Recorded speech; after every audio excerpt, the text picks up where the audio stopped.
Benvenuti al nostro consueto appuntamento dedicato alla medicina. Staremo insieme fino alle 14:30 e parleremo di ozonoterapia, in particolare dei benefici dell'autoemoinfusione, che è un particolare tipo di applicazione. Ne parliamo in compagnia del mio ospite. In studio con me c'è il dottor Alberto Alexandre, direttore sanitario dell'Istituto EUNI. Buongiorno e ben trovato, dottore. Allora, abbiamo spesso parlato insieme a lei di ozonoterapia, di ossigeno-ozonoterapia, che è utilizzata davvero contro tantissime patologie dolorose, infiammatorie, ma non soltanto. Oggi in particolare parliamo della tecnica dell'autoemoinfusione, detta anche terapia sistemica, che è diventata insomma uno dei metodi più attuali, no, di applicazione. Ossigeno e ozono sono elementi presenti in natura. Partiamo da qui, facciamo un piccolo ripasso insieme. Allora, l'ossigeno, ovviamente, l'ozono all'inizio poteva sembrare una cosa appunto più particolare. La realtà è che l'ozono è un componente essenziale nella nostra atmosfera perché ci protegge dai raggi ultravioletti, proprio perché si forma grazie ai raggi ultravioletti che colpiscono l'ossigeno appunto dell'atmosfera, gli forniscono quell'energia che serve ad unire le molecole di ossigeno, formare quella tripletta che è l'ozono. Allora, durante la giornata, cioè quando arrivano i raggi del sole, viene fermato il grande afflusso di ultravioletti e questo ci permette di vivere, se no la vita non sarebbe nemmeno possibile nel pianeta. E quindi in natura c'è un continuo ricambio, di giorno con l'esposizione al sole viene formato, durante la notte si riduce. Su questo meccanismo naturale purtroppo sono intervenuti nei decenni passati i meccanismi dell'inquinamento, per cui gli idrofluorocarburi avevano provocato un gravissimo calo della presenza dell'ozono nell'atmosfera.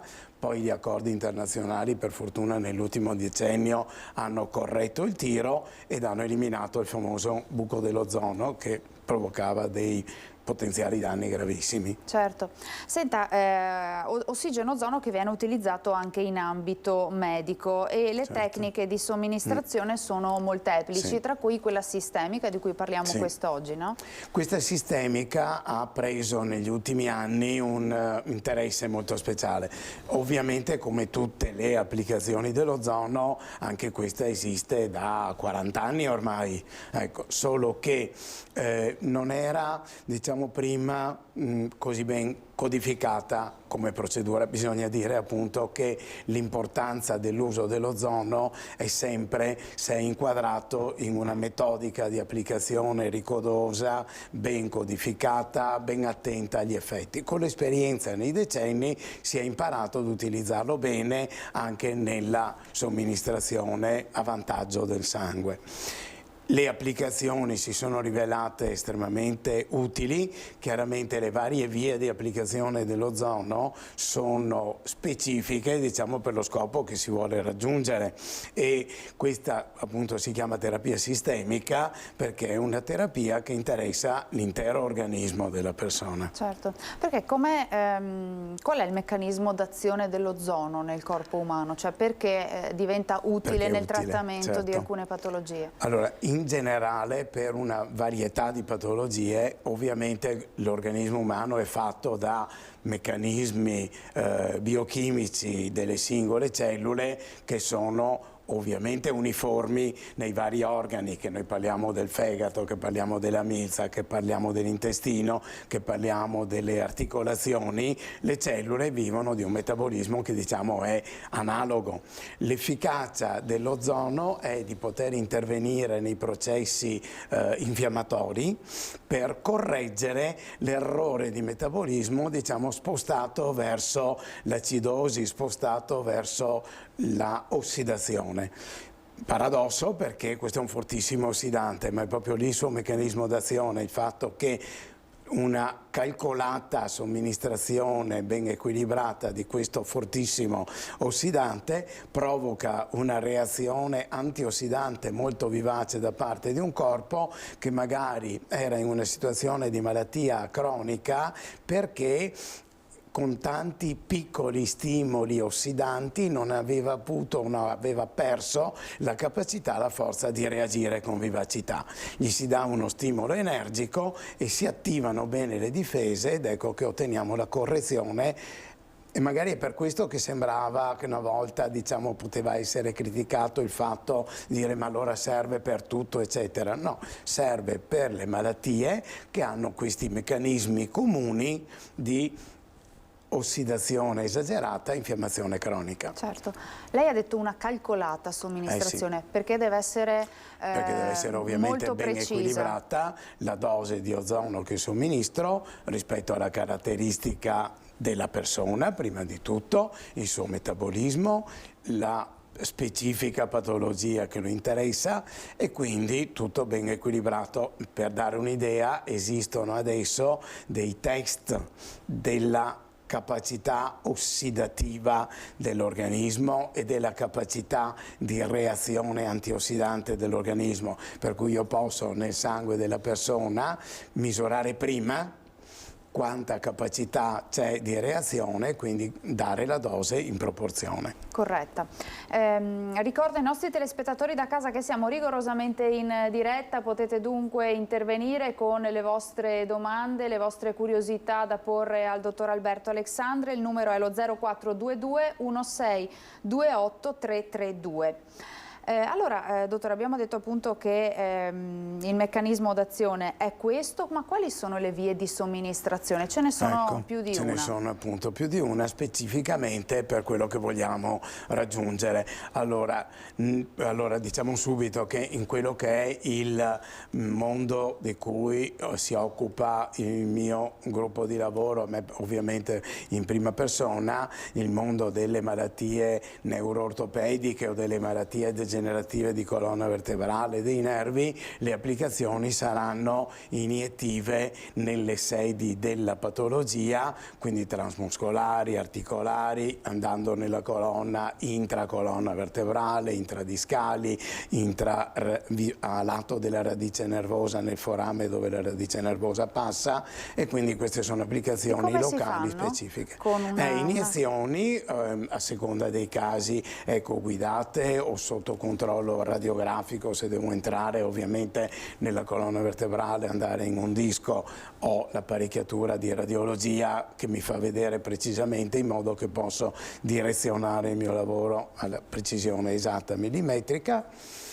Altre patologie con cui si usa l'ozono sono i colleghi che si occupano per esempio della malattia di Crohn, delle malattie intestinali, fatti infiammatori. Allora lì l'industria ha prodotto dei sistemi per insufflazione rettale, diciamo idrocolon terapia con l'ozono se si vuole, se no l'ozono da solo, quindi diciamo comunque una forma di lavaggio dell'intestino, perché ovviamente qui sfruttiamo due caratteristiche: il potere di correzione del metabolismo e di antiossidanti, assieme anche al potere disinfettante, di cui magari poi parliamo, di disinfettare. Ancora in altre patologie, per esempio odontoiatrica, anche lì la disinfezione delle mucose con una gengivite, perché si fa una sorta di lavaggio e si disinfetta e si toglie l'infiammazione.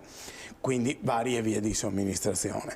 Nel caso specifico appunto dell'opportunità di un trattamento a favore di tutto l'organismo, questa terapia sistemica è stata appunto ormai ben codificata e interessa l'apparato circolatorio. Certo. C'è anche una particolare via di somministrazione che è l'iniezione sottocutanea, no? Certo. In questo caso per quali tipo di problematiche si usa? Questo è per malattie dermatologiche, poi passiamo anche all'altro mondo, se vogliamo, dell'estetica, della cellulite, ma comunque della correzione delle disfunzioni del derma, cioè anche lì per esempio è molto usata in forme come la psoriasi, probabilmente si presume che abbia un effetto proprio sempre disinfettante, oltre che correggere la sintomatologia dolorosa infiammatoria, e quindi si ha un ottimo effetto anche in quelle patologie, per somministrazioni appunto specifiche. Certo. Abbiamo una prima telefonata in studio. Pronto, buongiorno, chi c'è in linea con noi? Buongiorno, sono Anna Rosa e chiamo da Padova. Buongiorno. Volevo chiedere un'informazione al dottore. Prego. Io mi sono già sottoposta, non presso lo studio medico del dottore, a diverse sedute di autoemoinfusione, non ottenendone particolari benefici. Io ho problemi alla schiena, a suo tempo feci appunto delle iniezioni di ozono alla schiena, nella parte bassa della schiena, ma l'effetto mi durò 24 ore, l'effetto benefico, dopodiché ritornai come prima. Certo. Ugualmente mi furono fatte anche alle ginocchia, dove soffro anche qui di dolore alle ginocchia, ma in breve tempo diciamo, l'effetto mi scompare. Ho fatto l'autoinfusione ma non ho avuto particolari benefici. Allora chiedo se può essere che alcune persone possano non ottenere benefici e nel caso che cosa fare per risolvere questi dolori, infiammazioni. Certo, certo. Grazie per la sua telefonata, Anna Rosa. Grazie, buona giornata. Che cosa possiamo rispondere? È una terapia che va chiaramente come tutte le terapie al mondo, no? ovviamente, come tutte le terapie al mondo, ha i suoi parametri di efficacia e non c'è nessuna terapia che abbia ovviamente la soluzione per tutti. La differenza dell'applicazione della grande autoemo rispetto alle applicazioni locali è che in quella si mira ad una gestione più globale del fisico, quindi può essere che per esempio le terapie paravertebrali, cioè le iniezioni muscolari per lo specifico mal di schiena legato ad un fatto, poniamo, degenerativo di una singola struttura articolare o di una cartilagine, abbia un effetto caduco. Allora questo esprime proprio il fatto come esista una patologia strutturale, per cui noi diamo queste sostanze che hanno un effetto di correggere il funzionamento. L'effetto di correggere il funzionamento dura per un po', poi prevale l'elemento patogeno e quindi si perde. Di solito l'applicazione ripetuta ha una sua storia di evoluzione lentamente positiva come correttivo, è per quello che si fanno ripetute sessioni di trattamento, perché la correzione di un momento perde di qualità, poi la rifai, hai sempre una perdita di qualità ma un gradino di più. L'associazione delle due cose può servire. Certamente se la patologia multiorgano, evidentemente, perché la signora parlava della schiena, delle ginocchia, di questo insieme, ha bisogno di un inquadramento più generale, possono essere considerate integrazioni farmacologiche, come nel fatto per esempio di una malattia reumatica, andare per esempio con la salazopirina o altre sostanze per correggere la disfunzione come malattia, cioè farmaci, diciamo. Ecco. Chiaramente in una situazione complessa come questa evidentemente si è rinunciato a priori ad una scelta chirurgica, perché una scelta chirurgica sarebbe stata più invasiva e più pericolosa, e quindi bisogna lavorare a cercare un equilibrio generale. Certo.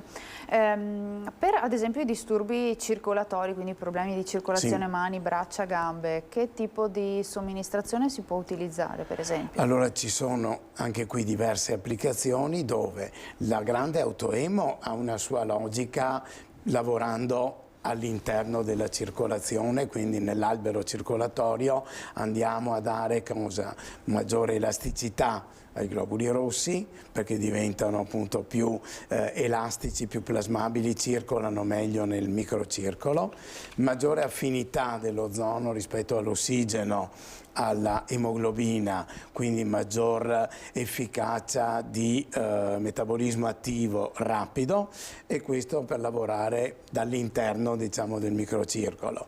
Se la malattia vascolare comporta per gli arti anche alterazioni di conseguenza degli organi di superficie, muscolo o cute, addirittura alcune persone arrivano a piaghe da decubito per cattiva circolazione, si può applicare una combinazione di ozono con elementi di riparazione tissutale come il gel leucopiastrinico oppure il collagene e quindi una combinazione di trattamenti. L'ozono in quel caso viene applicato attraverso delle sacche che creano un ambiente chiuso intorno all'arto, in modo che si fa circolare questo gas, di cui appunto anche qui tornano validi due effetti: l'effetto di miglioramento del microcircolo e effetto anche assieme per metabolismo antalgico, e però contemporaneamente anche un effetto disinfettante, per cui una piaga da decubito, che spesso è un problema perché si sovrappongono le infezioni, viene aiutata moltissimo a disinfettandola. Anche con questa tecnica. Altra telefonata in studio. Pronto? Buongiorno, chi c'è in linea? Buongiorno, sono Simone, Buongiorno. volevo fare una domanda al dottore in questione. Prego Simone. Buongiorno. Allora, volevo sapere se ci sono delle interferenze tra l'emoinfusione e il rapporto tra tiroidite, nel senso che se il TSH può essere sfavorito da questo problema, Quindi assumendo tiroxina sodica in sostituzione. se in qualche modo può creare qualche problematica. Sì. Grazie per la sua Sì. telefonata, Simone. Grazie. Dottore. Grazie, buongiorno, grazie. Non è proprio specificamente per il metabolismo tiroideo, quanto per il fatto che un ipertiroidismo può comportare anche un aumento della pressione sistemica, quindi l'attenzione di uso dell'ozono nei confronti del circolo e di questi assetti ormonali è appunto di non provocare un'elevazione eccessiva della pressione arteriosa. Diciamo che infatti una delle uniche controindicazioni all'uso dell'ozono è proprio il fatto che una persona abbia l'ipertensione, soprattutto gli aspetti dell'ipertensione maligna, cioè quell'ipertensione che non risponde ai farmaci, che è mal gestibile. In quel caso è meglio non fare perché si rischia di elevare i valori. Ecco. Certo. Comunque un assetto di gestione della tiroide a priori con gli ormoni specifici, con la terapia ormonale specifica, ovviamente va combinata bene con gli esami del sangue prima Certo, di un'attenzione fare. particolare. Certo. Tornando a parlare delle vie di somministrazione, abbiamo elencato le iniezioni intramuscolari e intraarticolari, le iniezioni sottocutanee, le insufflazioni, l'applicazione topica, che è quest'ultima che abbiamo raccontato, tramite anche le terapie all'interno, nell'intracolonna vertebrale intradiscali.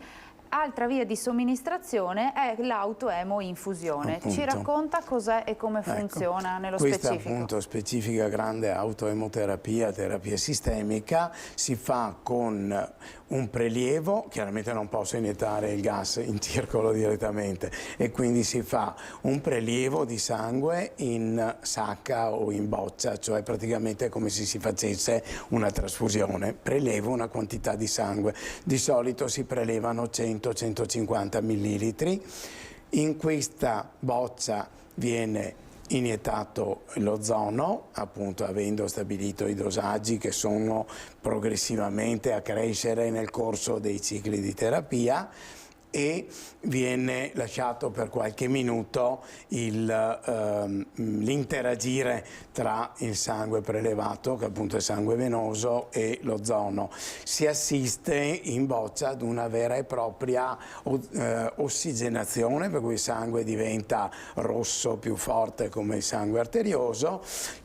Perché? Perché l'emoglobina ha un'affinità per l'ozono 1000 volte superiore che non all'ossigeno, quindi la reazione di assunzione è estremamente rapida. Dopo qualche minuto di preparazione viene, attraverso lo stesso sistema chiuso con cui abbiamo lavorato per prelevare e miscelare, viene reinfuso nella persona. Quanto dura questa operazione? L'operazione nell'insieme quindi dura una quarantina di minuti circa, perché ovviamente va calibrata anche nella rapidità della restituzione in base ai dosaggi che abbiamo stabilito di mettere, in base alla qualità della patologia della persona persona, in base alla struttura fisica della persona è diverso trattare una persona obesa da una persona magra, da una persona giovane da un'anziana, un uomo da una donna, ci sono dei parametri ormai abbastanza chiari, ben codificati. Chiaro, in base alle valutazioni che certo. vengono fatte sul paziente. Altra telefonata in studio. Pronto? Buongiorno, chi c'è in linea con noi? Pronto? Pronto, buongiorno signora. Buongiorno, sono Caterina e chiamo da Treviso. Io sono già una paziente del dottore. Ci dica pure, signora. Niente, volevo chiedere in merito al mio problema. Noi adesso abbiamo in programma un intervento per un'ernia discale.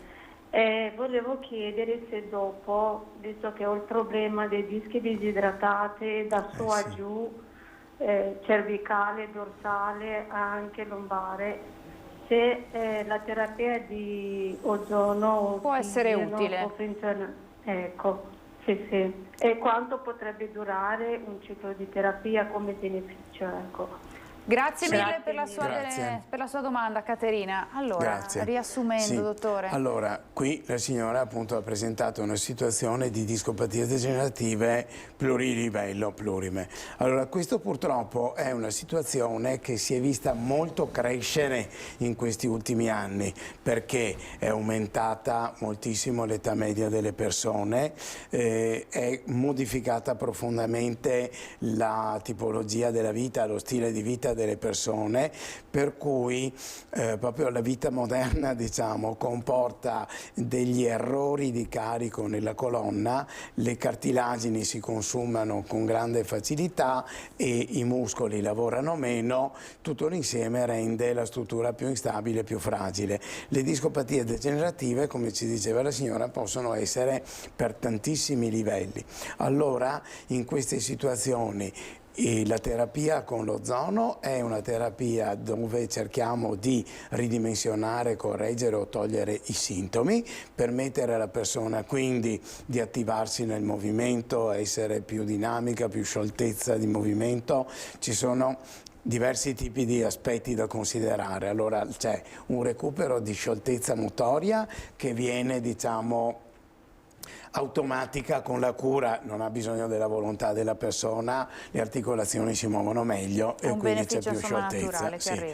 In più c'è una generale sensazione di maggior benessere che riceve la persona, per cui è più invogliata, stimolata a muoversi, e quindi le due cose devono portare a poter far lavorare di più la muscolatura e quindi aiutare la struttura che funzioni meglio. Questo trattamento in situazioni così si può inquadrare quindi nella fisioterapia, in altre terapie che sono terapie di quella che al giorno d'oggi si chiama la medicina rigenerativa, che vuol dire praticamente un assetto di cure dove viene incluso il miglioramento del microcircolo con sostanze che favoriscono la circolazione venosa, dove si utilizza il collagene e il destrosio per fare un tipo di terapia che si chiama proloterapia, altri trattamenti che possono essere con l'acido ialuronico, cioè una panoramica di cure conservative in situazioni in cui abbiamo capito che cure più invasive, diciamo chirurgiche, non possono essere adeguate, prima di tutto proprio per la multifocalità dei problemi, e quindi un assetto correttivo funzionale generale. Quindi va visto nell'ottica di dire non perché faccio questo rinuncio a altre cose, tanto è un complementare rispetto ai farmaci, tanto è uno dei tasselli di una medicina rigenerativa e di una fisioterapia riabilitativa. È un supporto, non va in sostituzione alla terapia farmacologica. Non pretende di essere una sostituzione, è un supporto per vivere meglio. Certo.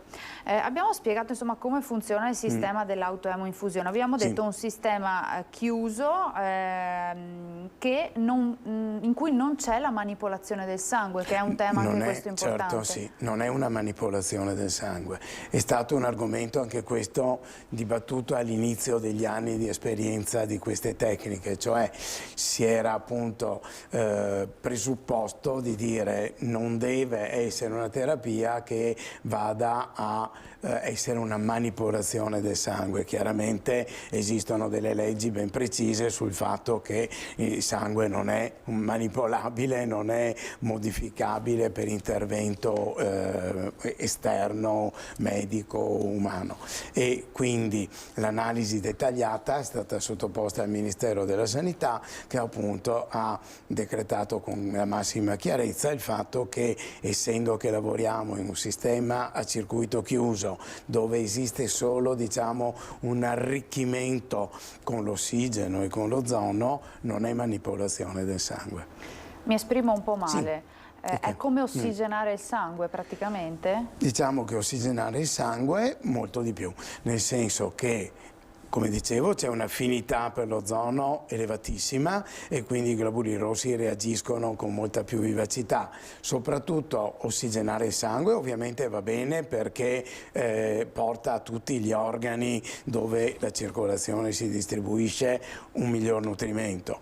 Primo tra tutti il cervello, che funziona fondamentalmente con l'ossigeno e con il glucosio. Ma soprattutto è questa dell'ozono una attivazione delle funzioni. Come avevamo detto quando parlavamo di come si forma l'ozono anche nell'atmosfera, praticamente la caratteristica della molecola di ozono è di essere una molecola altamente instabile. Si forma perché riceve una grande quantità di energia, ha 3 atomi di ossigeno, la molecola normale ne avrebbe 2 e questo terzo atomo di ossigeno è in una posizione, diciamo, bioelettricamente molto carica ma molto fragile. La funzione dell'ozono nell'organismo è proprio perché, entrando in contatto con i liquidi del nostro corpo, si scompone subito, ma proprio parliamo di una reazione istantanea, si scompone subito da ozono in molecola di ossigeno, quindi 2 atomi di ossigeno e un ossigeno libero.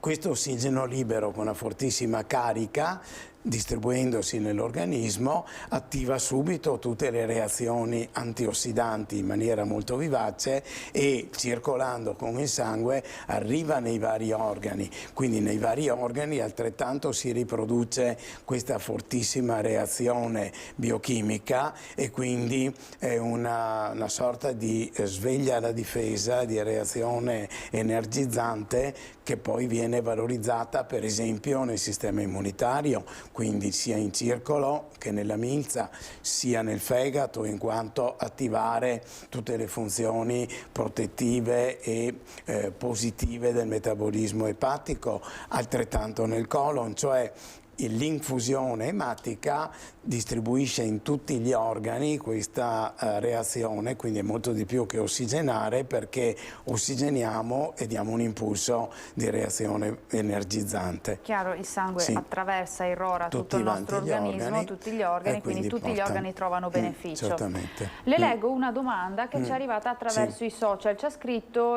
Giuliano, che ci chiede se può far bene questa terapia prima e dopo l'intervento dell'ernia del disco. Può fare bene senz'altro, allora su momenti di applicazione diversa. Allora chiaramente prima di un'ernia del disco servirà per ridurre la sintomatologia sulla fase acuta, soprattutto di dolori importanti, per infiammazione, per subischemia del nervo che viene compresso da un'ernia. Daremo un aiuto fortissimo a ridurre i sintomi. Un primo beneficio ai sintomi. Discorso successivo può essere sia sul fronte di togliere il dolore post-operatorio che di aiutare che la cicatrizzazione sia metabolicamente più facile. Certamente devo dire che anche in molti casi il fatto di fare l'ozonoterapia prima ci ha posto tantissime volte nella situazione di dire arriviamo che dopo alcune applicazioni diventa quasi da dire, o molte volte da dire proprio, l'intervento non è più necessario. Quindi in moltissimi casi noi cominciamo a trattare le persone e li mettiamo in programma per fare l'intervento a cielo aperto quando si arriva all'esaurirsi del ciclo di terapia ambulatoriale e al momento che sarebbe di procedere all'intervento chirurgico, la persona mi chiede ma occorre proprio, e quindi a quel punto per fortuna si può restare su un atteggiamento conservativo. Certo. Altra telefonata in studio. Pronto, buongiorno, chi c'è in linea con noi? Pronto, buongiorno, mi chiamo Francesco da Vicenza. Buongiorno, buongiorno Francesco, Buongiorno. dica pure. Niente, volevo sapere se l'ozonoterapia poteva andare bene anche per l'ernia cervicale o per le cervicali. Certo. Grazie Francesco per la sua telefonata. Grazie. Grazie. Credo Sì, proprio di sì, dottore. chiaramente, ovviamente anche per le ernie cervicali. La domanda è molto appropriata però perché nei primi anni in cui cominciavamo a fare queste applicazioni chiaramente c'era, come c'è sempre stato nel mondo anche della neurochirurgia e dell'ortopedia, un atteggiamento estremamente prudente e riguardoso nei confronti di patologie cervicali, perché gli organi di sistema nervoso centrale che stanno all'interno della colonna cervicale e la prossimità col cervello creava ovvie prudenze e perplessità. Poi si è visto che il trattamento è efficace in quanto l'applicazione dell'ozono ha, diciamo, risultati sul subito e a lungo termine che si modulano in base a quella che è la patologia d'organo, cioè chiaramente un'ernia cervicale la trattiamo in maniera diversa che un'ernia lombare, così come un'artrosi cervicale la trattiamo in maniera diversa che un'artrosi lombare o un'artrosi di un'articolazione. Nell'ernia cervicale l'applicazione sarà con i suoi dosaggi di ozono ben calibrati, però abbiamo visto che ha un'efficacia che alla lunga, negli anni, è addirittura meglio che non a livello lombare.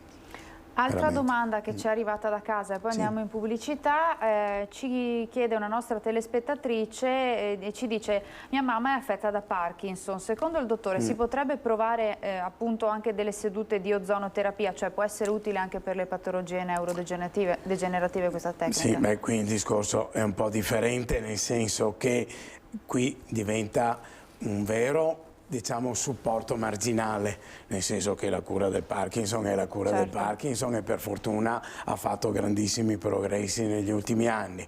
E una ozonoterapia può essere vista applicando l'ozonoterapia sistemica, evidentemente, perché volendo agire sul sistema nervoso centrale agirò attraverso la distribuzione del sangue, può supportare le altre terapie proprio perché migliora il metabolismo, facilita le attività. Per esempio noi in queste patologie, non nel Parkinson, ma in patologie, diciamo, di sofferenza degenerativa cerebrale, decadimento mentale, abbiamo visto dei risultati interessanti che stiamo studiando non solo noi come EUNI, ma che stiamo studiando, si può dire, in tutta Europa, proprio perché si è visto che migliorando con la grande autoemoterapia la perfusione ematica degli organi, quindi cioè la circolazione, quindi l'ossigenazione e il metabolismo, abbiamo dei pazienti che hanno avuto dei vantaggi considerevoli anche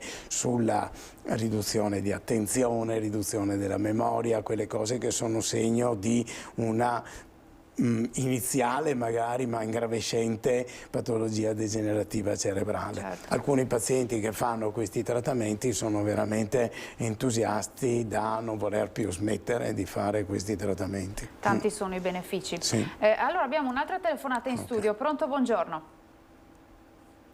Buongiorno, c'è qualcuno in linea con noi? Buongiorno, mi sente? Buongiorno. Buongiorno signora, ci dica pure. Buongiorno, mi chiamo Didone Anna. Ascolti, volevo chiedere al direttore, intanto buongiorno a tutti. Buongiorno. Prego. Volevo chiedere, io sono affetta da una fibromialgia e questo da poco tempo nel senso che nel 2020 ho avuto il Covid, una forma durata un mese, con sintomi abbastanza importanti, però non da farmi ricoverare, perché il mio problema era che ero asmatica, però ho fatto gli anticorpi per questo problema e l'asma era sotto controllo. E poi è ricomparso, no, dopo 6 mesi ho fatto il vaccino, perché io ero pro vaccino. Dopodiché, fatto questo vaccino, ho avuto una reazione a livello locale enorme. È rimasto un po' tipo scottatura da forno, da ferro da stiro, grande come mezza arancia.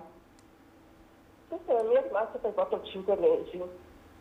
Poi è passato del tempo e però io da quando ho fatto il vaccino ho iniziato ad avere male al braccio, la mano, e andava avanti i sintomi, andavano avanti, male di qua, male di là. Ho riavuto il Covid in una forma piuttosto, sì, diciamo importante, ma però è durato una settimana, esattamente l'anno scorso, però i dolori erano insopportabili, giorno e notte. Io sono affetta anche da un'altra patologia, da una depressione maggiore ed epilessia, però erano sotto controllo. Quindi i disturbi che io avevo anche a livello mentale li sapevo distinguere, ad esempio il sonno disturbato. Io sapevo distinguere se era dovuto alla prima patologia o a qualcos'altro. I dolori continuavano, ho provato varie cose, niente, nessun farmaco mi faceva passare questi disturbi. Allora sono andato all'ortopedico perché mi prendeva mani, piedi, tutto il corpo. Posso chiederle, signora, per riassumere, perché abbiamo poco tempo e dobbiamo dare spazio anche a altre telefonate, ha una diagnosi di fibromialgia, no? Sì, ok. Quindi... però nessuno mi ha dato questo consiglio, ma io ho sentito in giro parlando che potrebbe essere utile l'ossigeno-ozonoterapia. Grazie per la sua telefonata, chiediamo subito al dottore se può avere un beneficio.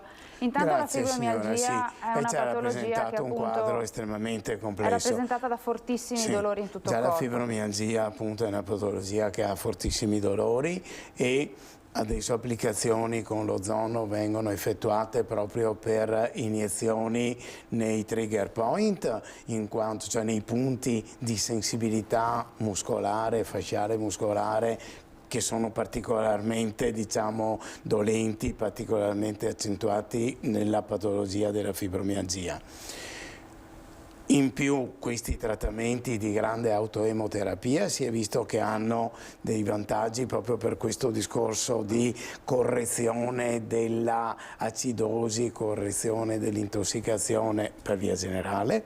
Però la signora appunto ci ha aggiunto questa terribile amplificazione di panoramica che è l'influenza di un virus che purtroppo ha interessato moltissimo sia il sistema nervoso sia il sistema circolatorio, cose che si sono scoperte nel tempo quando purtroppo abbiamo vissuto questa terribile novità di questa pandemia. All'inizio nessuno si immaginava che facesse danni così rilevanti per il sistema nervoso e per il microcircolo con delle trombosi, con dei problemi di circolazione, e quindi la combinazione delle cose le ha dato queste complicazioni d'insieme. Un correttivo in questo senso può essere sicuramente utile, come assolutamente in una situazione del genere allargherei anche la panoramica, la nutraceutica, a una serie di sostanze naturali, di integratori, dove la logica è sempre la terapia antiossidante per ricomporre l'equilibrio acido-base. Comunque insomma può sicuramente essere sì, utile, insomma un tentativo magari potrebbe essere sì, utile quantomeno per attenuare la sintomatologia. Allora noi ci fermiamo per una brevissima pausa di pubblicità, torniamo tra poco per gli ultimi minuti ancora insieme.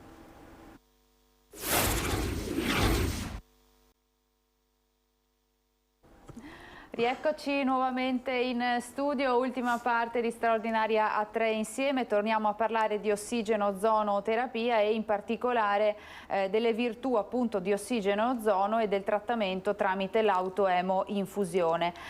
Dottore Alexandra, abbiamo parlato di tutte quelle che sono appunto i benefici tramite le varie tecniche di somministrazione. Un altro effetto importante dell'ozono è quello di essere disinfettante, no? E quindi molto importante nella cura di determinate infezioni. Certo, allora l'applicazione in quanto disinfettante è nata durante la Seconda Guerra Mondiale, dove avevano visto occasionalmente e riscontrato e quindi poi applicato moltissimo il fatto che questo applicazione, anche semplicemente il flusso di gas ozono sopra ad una ferita piagata aveva degli effetti importantissimi, non solo per ridurre il dolore, ma proprio perché ha un effetto battericida straordinario, perché proprio rompe i batteri, distrugge i batteri, e ha anche un diciamo meno rilevante effetto virus statico, cioè influisce anche sui virus, e quindi queste cose sono state utilizzate negli ultimi decenni molto nelle piaghe da decubito. In queste cure sono, come dicevo prima, state inventate delle sacche specifiche dove per esempio includere un piede diabetico per fargli disinfettare, pulire una piaga dove ovviamente l'infezione che si sovrappone con facilità diventa disastrosa. Un commento va fatto farò un esempio anche di applicazioni strettamente neurochirurgiche, esperienza con cui abbiamo cominciato ancora 20 anni fa, a vedere che pazienti che avevano una malattia molto sgradevole, che è la spondilodiscite, cioè un'infezione del disco o delle articolazioni tra le vertebre, abbiamo potuto trattarle iniettando, oltre che iniettando l'antibiotico come si faceva, di entrare con un ago nella lesione per iniettare l'antibiotico, iniettare anche forti dosi di ozono, un brillante effetto disinfettante.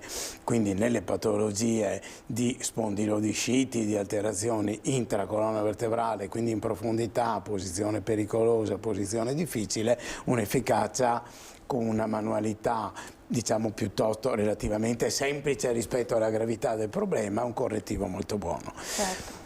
Bisogna commentare che con il trambusto che ha creato questa terribile pandemia c'è stata moltissima attenzione anche su questa terapia sistemica, questa grande autoemo, perché applicandola con i meccanismi che abbiamo spiegato andavamo ad aiutare le persone per avere una buona reazione, un forte stimolo alle difese immunitarie.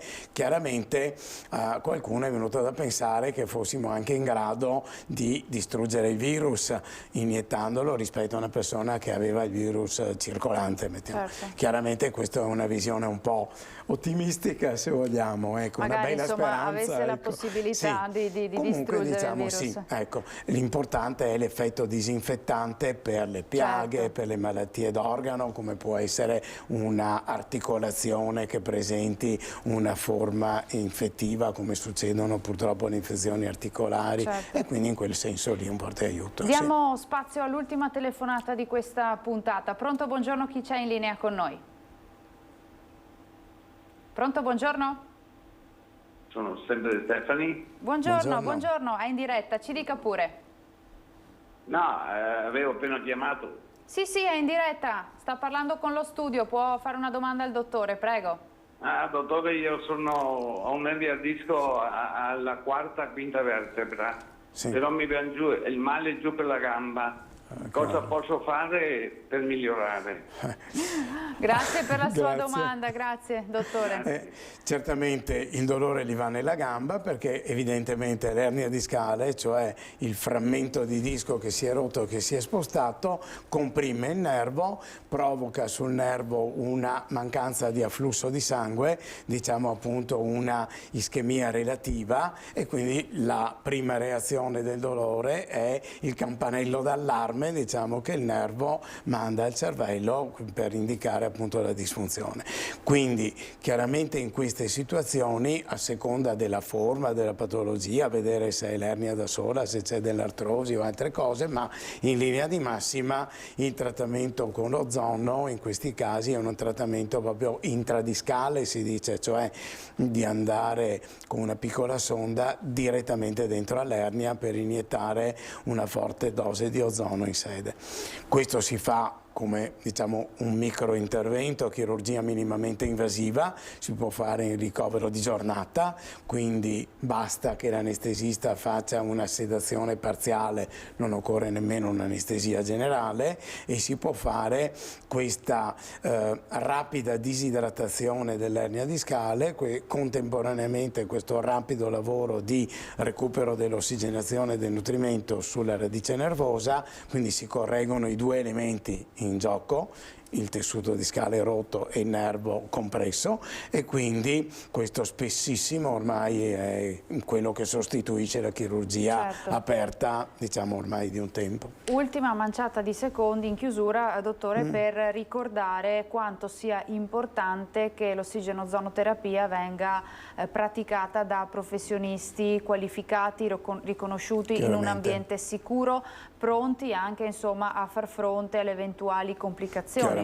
Chiaramente, quello che a livello italiano, con le due società scientifiche che ci sono, sia a livello ormai internazionale con la Federazione Mondiale di Ozonoterapia, andiamo sempre insistendo e ripetendo l'importanza assoluta di avere professionisti che fanno queste tecniche, perché hanno una preparazione specifica, una competenza che può essere ovviamente tanto meglio se si integra della singola preparazione per l'ozonoterapia con una specializzazione, che uno sia un anestesista, che sia un fisiatra, che sia un neurologo, che sia un neurochirurgo, che sia un ortopedico, cioè che questa modalità di terapia, che abbiamo detto è una terapia complementare rispetto ai farmaci, venga inserita, diciamo, proprio nella cultura, nell'esperienza del professionista, che sa quello che fa e che sia lui come persona, sia l'ambiente in cui si muove permettano di reagire con prontezza se, come può succedere, ci sono delle complicazioni. E quindi la capacità di garantire alla persona, al paziente, tutto, la totale sicurezza di quel che viene fatto. Grazie al dottor Alberto Alexandre, direttore sanitario dell'Istituto EUNI, grazie per averci spiegato ampiamente quelle che sono le virtù di ossigeno e ozono e anche l'importanza appunto di poter utilizzare questa tecnica in ambienti sicuri con protocolli certificati, insomma tutto a vantaggio del paziente e della sua sicurezza. Grazie a voi di averci seguito da casa e io vi do appuntamento alla prossima puntata, arrivederci.